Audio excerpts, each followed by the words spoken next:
बोला सखाराम महाराज की जय अशा भक्तिमय जयघोषात आणि हजारो भाविकांच्या उपस्थितीत वैशाख शुद्ध पौर्णिमेनिमित्त 1 मे रोजी संत सखाराम महाराज यात्रोत्सवाची पालखी मिरवणूक अत्यंत उत्साहात पार पडली. रणरणत्या उन्हाची पर्वा न करता संपूर्ण राज्यातून आलेल्या भाविकांनी या सोहळ्याचा आनंद लुटला. सोहळ्याची सुरुवात सकाळी हभप प्रसाद महाराज यांनी वाडी संस्थांमधील लालजी आणि विठ्ठल रुक्मिणीची पूजा करून केली. त्यानंतर बोरी नदी पात्रातील समाधीचे दर्शन घेऊन पालखीमध्ये लालजींची मूर्ती विराजमान करण्यात आली. मिरवणुकीच्या अग्रभागी भालदार चोपदार, घोड्यावर स्वार झालेले अश्व आणि ट्रॅक्टरवर सजवलेला संत सखाराम महाराजांचा पुतळा होता. तसेच गरुड हनुमान प्रतिमांचा रथ आणि राम लक्ष्मण सीता हनुमान यांचा सजीव देखावा भाविकांचे आकर्षण ठरला. मिरवणुकीत नगारखाना, तांबेपुरा येथील जागृत हनुमान मित्रमंडळाचे लेझिम पथक, भुसावळचे रेल्वे बँड आणि पैलाड भागात 40 गावच्या सद्गुरू बँडने रंगत भरली. पालखीच्या मागे महाराजांच्या चांदीच्या पादुका घेऊन हभप प्रसाद महाराज अनवाणी चालत होते. भाविकांना ते खडी साखरेचा प्रसाद वाटप करत होते. वाडी चौकातून सुरू झालेली ही मिरवणूक राज होळी चौक, पान खिडकी, सराफ बाजार, दगडी दरवाजा मार्गे फरशी रोडवरील हनुमान मंदिरात पोहोचली. तेथून बोरी पुलावरून पालखी पैलाड भागात आली, जिथे ढोल ताशांच्या गजरात तिचे जोरदार स्वागत झाले. शहरात ठिकठिकाणी ओम लहरी भजनी मंडळ, lions club, Jain social group यांच्यासारख्या सामाजिक संस्थांनी भाविकांसाठी लस्सी, ताक, थंड पेय आणि प्रसादाची व्यवस्था केली होती. रात्री पालखी समाधीस्थळावर पोहोचल्यावर हभप प्रसाद महाराजांनी अभंग सादर केला. यावेळी आधी शिष्य मोहन बेलापूरकर महाराज आणि नंतर भाविकांवर गुलालाची उधळण करण्यात आली. सुमारे 14 तास अनवाणी चालूनही प्रसाद महाराजांनी उत्साहात नृत्य केले आणि आकाशाकडे पाहून वाकोल्या दाखवल्या. आम्ही पृथ्वीवर सुखी आहोत आणि आनंदोत्सव साजरा करत आहोत हे देवांना सांगण्याची ही अनोखी परंपरा भाविकांनीही तितक्याच श्रद्धेने जोपासली. या सोहळ्यात खासदार स्मिता वाघ, आमदार अनिल पाटील, माजी आमदार शिरीष चौधरी, नगराध्यक्ष डॉक्टर परीक्षित बाविस्कर, उपविभागीय अधिकारी मयूर भंगाळे, DYSP विनायक कोते यांच्यासह अनेक प्रशासकीय अधिकारी आणि राजकीय पदाधिकारी सहभागी झाले होते. पोलीस निरीक्षक दत्तात्रय निकम यांच्या मार्गदर्शनाखाली पोलीस आणि होम गार्ड्सनी मिरवणूक मार्गावर चोख बंदोबस्त ठेवला होता.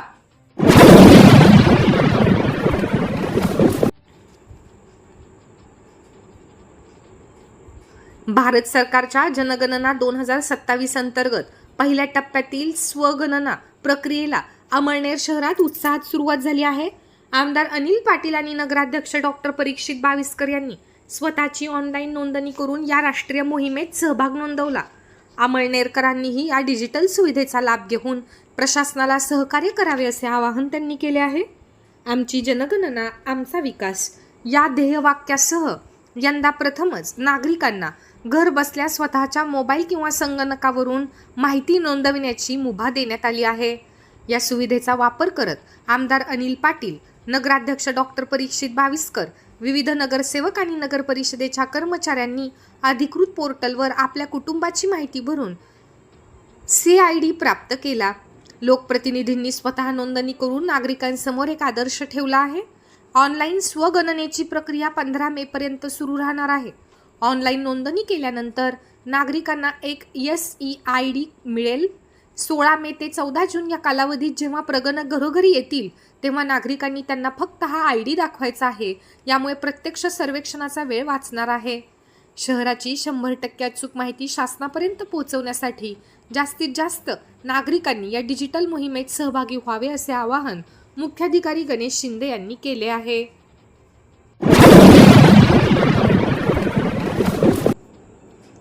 जनगणनेच्या कामासाठी नियुक्त प्रगणक आणि सुपरवायझर यांच्या पहिल्या टप्प्याचे 3 दिवसीय विशेष प्रशिक्षण शिबिराचा समारोप गुरुवारी करण्यात आला.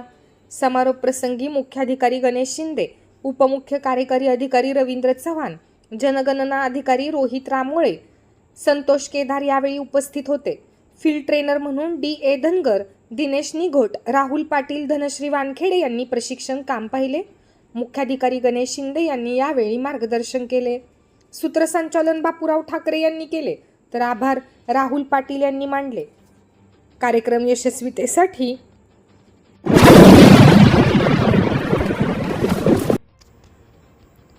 धुळ्याकडून येणाऱ्या 4 चाकीने मोटरसायकलला जोरदार धडक दिल्याने मोटरसायकलस्वार गंभीर जखमी झाल्याची घटना 1 मे रोजी सकाळी 7 वाजण्याच्या सुमारास मंगरूळ येथे MIDC पेट्रोल पंपासमोर घडली। याबाबत अधिक माहिती अशी की आतिक हनीफ बागवान राहणार कोष्टीवाडा अमळनेर हा मोटरसायकल क्रमांक MH19U 8616 हिच्यावर धुळेला जात असताना तो मंगरूळ पेट्रोल पंपासमोर उभा असताना धुळ्याकडून येणारी चारचाकी क्रमांक MH04 KL 5007 वरील चालकाने गाडी वेगाने आणून जोरात धडक दिल्याने मोटरसायकलसह आतिक जोरात फेकला गेला। चारचाकीने देखील 50 फुटांवर जाऊन पलट्या खाऊन रस्त्यापलीकडे घरांसमोर जाऊन पडली। आतिकच्या डोक्याला, पायाला, कमरेला जबर मार लागला। त्याला 108 मध्ये उपचारासाठी दवाखान्यात रवाना केले। जखमीचा भाऊ हाशिम हनीफ बागवान याने अमळनेर पोलीस स्टेशनला फिर्याद दिल्यावरून गुन्हा दाखल करण्यात आला आहे। घटनास्थळी हेड कॉन्स्टेबल कैलास शिंदे यांनी भेट दिली। श्री संत सद्गुरू सखाराम महाराज यात्रोत्सवात कवयित्री बहिणाबाई चौधरी उत्तर महाराष्ट्र विद्यापीठ राष्ट्रीय सेवा योजना कक्ष यांच्या वतीने 3 मे रोजी सकाळी 6 वाजता बोरी नदीपात्रात प्लास्टिक मुक्त अभियान राबवले जाणार आहे।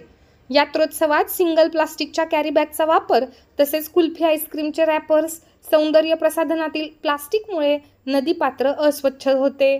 तरी निसर्गप्रेमींनी उपक्रमात सहभागी होण्याचे आवाहन प्राध्यापक डॉक्टर मनीष करंजे यांनी केले आहे।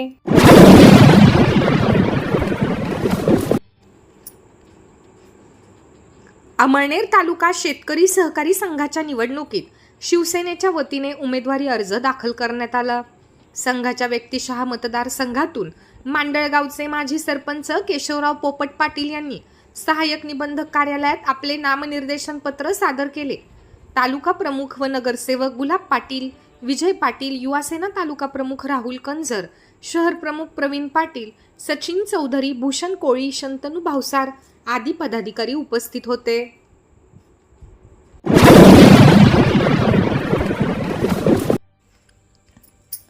पेव्हर ब्लॉकचे 12 लाख रुपयांचे बिल मंजूर केल्याप्रकरणी 50,000 रुपयांची लाच घेताना नगाव येथील ग्रामसेवक रवींद्र देवीदास पवार यांना 30 एप्रिल रोजी केलेनगर येथे लाचलुचपत प्रतिबंधक विभागाने रंगेहात पकडले।